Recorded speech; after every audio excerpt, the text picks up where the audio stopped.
That's where I'm Stephen Holloway, and I know I'm supposed to talk about these things Matt said. I think some of this will cover it. But mostly I want to talk about the place, because I think we forget about the place a lot. And we get distracted by this very seductive stuff that we do in making maps. And I absolutely love maps. I think they're just incredible. But I also think they're playing a role in the destruction of the earth right now. So it's important to remember that it's all about this place where we live. This is the place I live, and you can see the flamingos have started to gather in Missoula. And I have a little bulletin board there you could see on the wall, on the side of my studio. And it's actually, there's quite a following of people that go out of the way to walk through the alley. I've been in, it's kind of interesting. I don't always know who they are. And sometimes they get a little upset. But most of the time they're quite friendly. The high school students like to stop there and smoke their choice. This is a picture of my studio. It's very crowded, but it's a pretty nice place to work. And this is where I do my mark making, because really that's essentially what I do, is I make marks on, physical marks on things. So I'll talk about a few things here, and I want to talk about, oh, that's the boss, supervisor, sitting on my work. She's very friendly.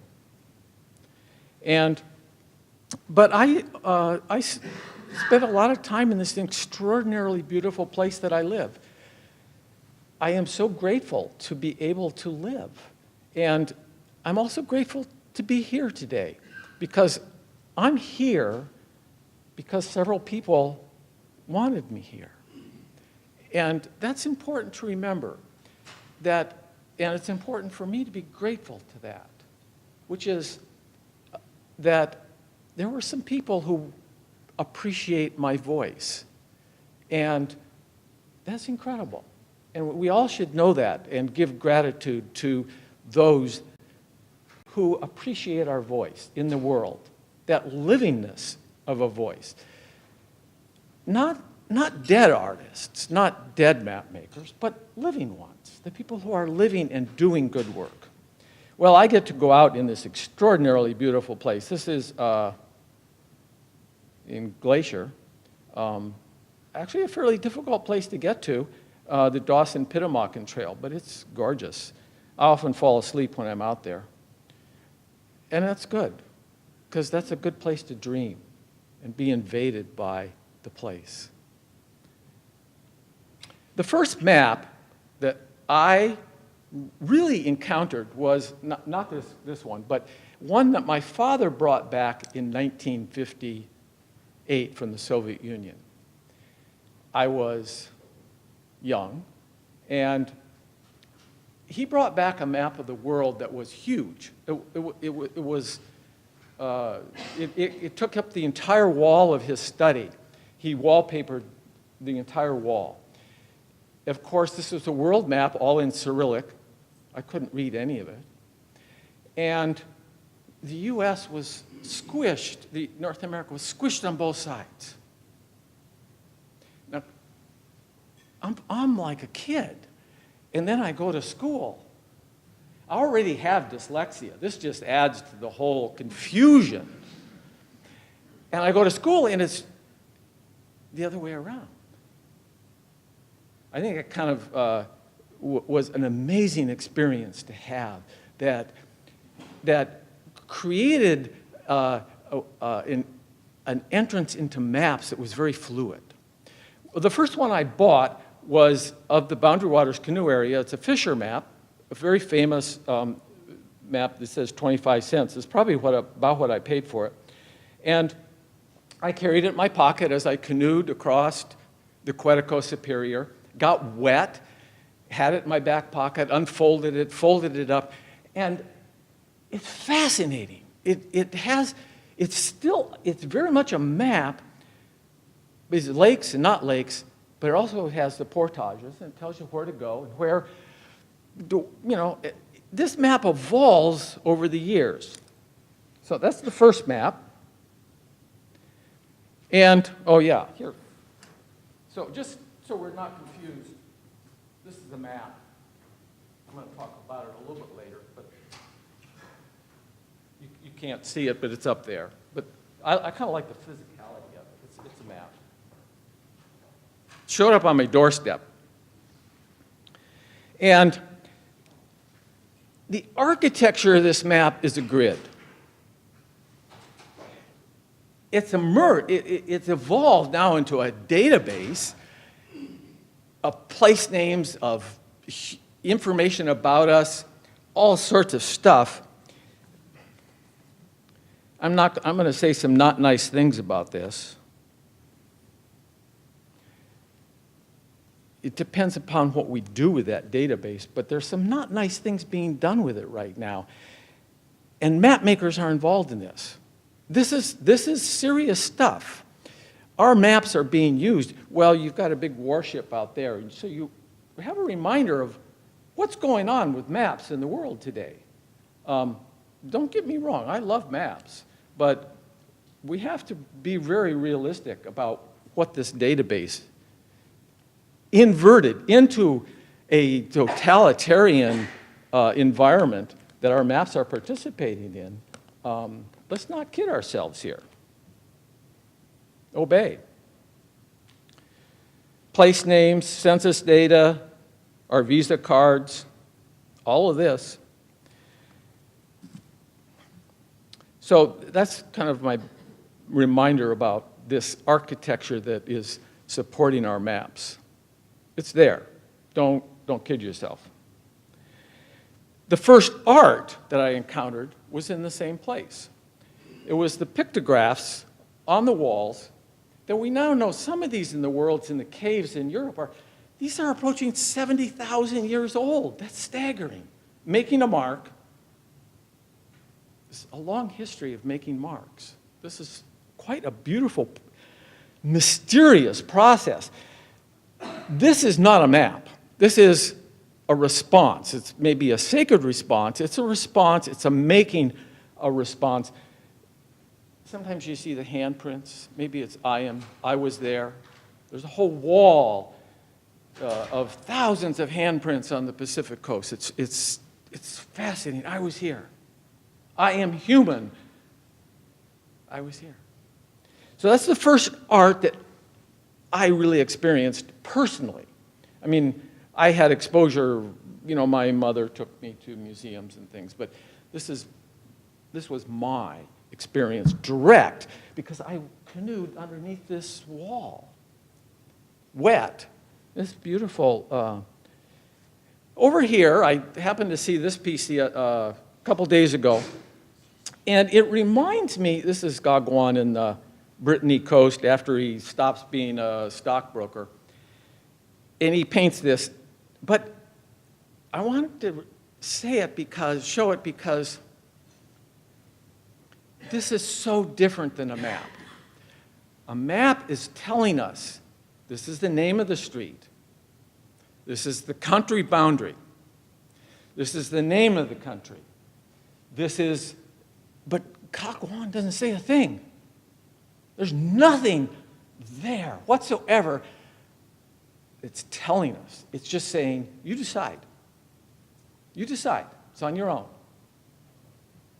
So this piece, which now is, some of you may have, anybody actually see this piece, Tilted Arc? Oh my. This is Richard Serra's public art piece that was removed because it irritated so many people. Of course, it was funded by public money, but this is staggering because I think it's incredibly beautiful. I'm not a big fan of Richard Serra, but at any rate, that aside, what he did here is brilliant. He interrupted our are, you know, you're a federal employee and you're going out for lunch, and you take a walk across it, and like, oh, I have to walk around this. This is what art does. It is perpendicular to the database. It is perpendicular to the grid. It is perpendicular, it speaks perpendicular to everything that is driving forward in our culture right now. It forces us to look at the world very differently. It's a gift. It's a gift that it is often very irritating. This is our local little Zula art park. It's already been vandalized 3 times in the last year, which is pretty exciting, really, when you think about it, because that's what good art does, is it invites irritation, response. It invites us to get out of our life in the way in which we are moving forward all the time without thinking. And art says, wait a minute. So the first thing the high school students did, as you can see, they left some rubber on it. Didn't take long. It only took about 48 hours to do that. That's pretty good, 48-hour response. It's good. My practice involves looking at a blank piece of paper. I've been doing this now for 50 years. Every morning, before I talk, I look at a blank piece of paper and I make a mark. This is not a piece of art. This is not something I'm going to sell. I have boxes of these that go back for almost 50 years. I just start the day out with a practice. So this is the way I began, by looking at a blank piece of paper. I have no idea what I'm going to do. Well, but sometimes a little bit. My more professional artistic practice involves going to a place, stopping, observing as any different way I can stop and see and experience. And so I'll go back. And I'll go back, and I'll go back, and I'll go back, and I'll go back. And then I come back to my studio, and I have my tools, my craft, which is printmaking. And I look at a blank stone on which I'm going to bear witness to what I've experienced. That's about the best I can say what I do. I'm going to bear witness to the world, to the place, to this extraordinarily beautiful opportunity of being alive. Looking at that blank stone, I don't know if you can read those, but I think it says in progress, unfinished, unfinished ideas, maps, and additions unfinished, additions unfinished.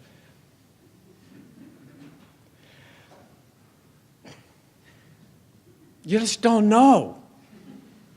Art is a gift. You can't guarantee it. It just happens. But you got to doodle in the margins. You got to be prepared. You got to have a pencil. You got to know how to use the pencil. You got to have a blank piece of paper.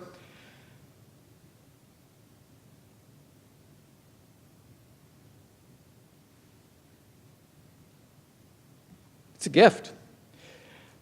Black is not black. It's kind of is what we just saw, mixing those watercolor inks. You just don't slap down black. You have a lot of choices. And then you can modulate those blacks. This is exciting stuff. It's very tactile. So this piece is called Bending. What do I got? 5 minutes left. Oh my God. Matt, you were right. Time up here is very different than time out there. This is Bending. So this is not a map. It might look like a map. And this is Chester on the Mississippi River. This is a map. And that's kind of the difference there. So this was 20 years ago. Cindy asked me to make some covers for cartographic perspectives back when it was actually tactile. And this looks like a map, but it's actually not a map. It looks very much like a map, but if you look closely, it says, this is mine, that is yours. So it's actually a response to the ownership of a place. So I will skip through and show you. This is in the most recent issue of Cartographic Perspectives. You can read about this map, which is Flight Path of the Heron.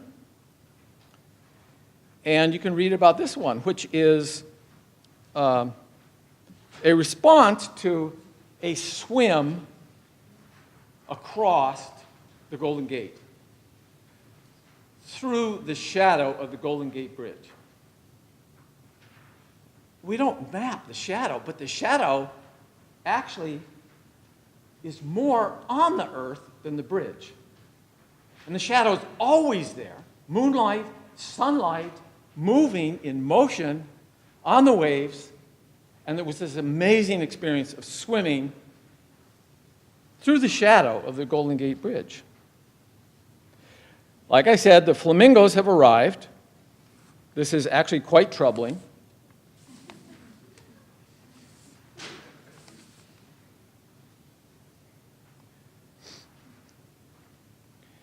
Because for me, and this is where this comes from, this Platt book, there is no religious right or political left. There's only the moral center. To be in the moral center is quite clear. You have to be on the side of the poor. You have to be on the side of the working, the sick, and the immigrant. And the question of the moral legitimacy things, or the moral and political responsibility of the map maker, has really taken on a new significance and urgency. When should we hold responsibility for an algorithm? Or who? Who should we hold responsibility for what the robot is doing based on the algorithm? The map. The map is killing somebody. It's killing a species, some grass. This is kind of a sacred activism. So this is what the map is doing in the West. And I'm quite serious about this. I live in this place. This is happening. It is terrifying. This is habitat. And this is this place that I love deeply. So the challenge then I give to you, and I cast out to you, is this. And this comes out of that Platt book. I ripped out pages out of it, and I've passed them out to you.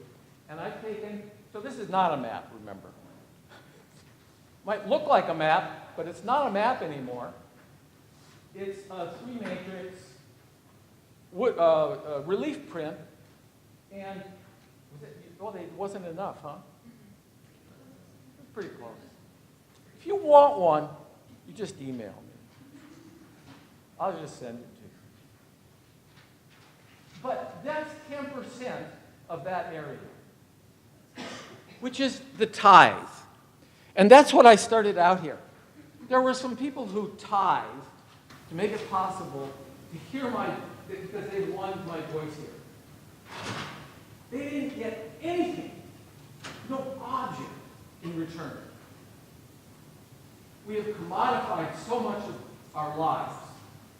We have to remember that tithing is a beautiful thing to do for the voice of the living artist who works perpendicular to this database in this grid. It's interrupting. And if you don't think that's really happening, yesterday in Missoula, our president made a big deal about how proud he was of Jim Forkey violently attacking and hurting a reporter from the Guardian. It's all over the news this morning. This was yesterday in Missoula. He hit and flattened a reporter. So, as artists, we kind of know this is going on, and I put on my armor today. This is armor. This is my dad's suit jacket. It doesn't quite fit anymore.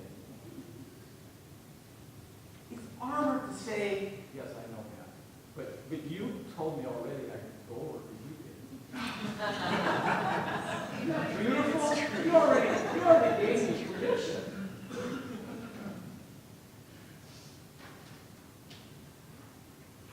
Artists and those who work perpendicular are under attack. Tithe them, their living points. Not the commodity. Well, you might buy it, which is great. We love to have our work purchased. Tell what? No doubt about it. It's very flattering. Tithe the livingness of the place. This is suggesting that you tithe the place. Don't map 10% of it. Don't do anything to that 10%.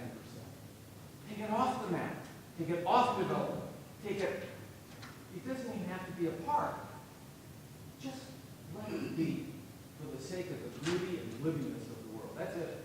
No time for questions.